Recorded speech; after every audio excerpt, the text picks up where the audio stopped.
Samantala, nagpapagaling na ngayon sa ospital ang isang rider ng ride-hailing app matapos pagsasaksakin ng kanyang pasahero sa Quezon City.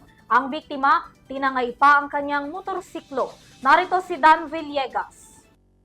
Sinagtad ng saksak ang isang motorcycle taxi rider ng kanyang pasahero kung saan pati ang motor ng biktima ay tinangay nito.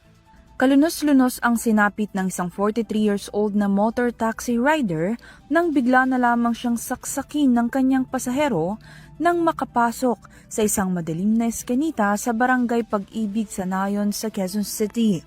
Nangyari ang insidente bandang alas 5 ng hapon nito lamang linggo.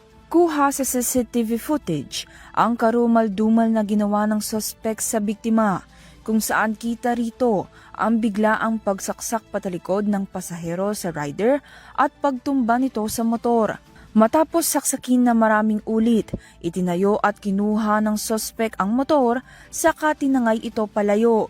Humingi ng tulong ang biktima kung saan agad namang inaksyonan nito ng mga opisyales sa lugar at idinala sa ospital kung saan kasalukuyang nagpapagaling ang nasabing rider.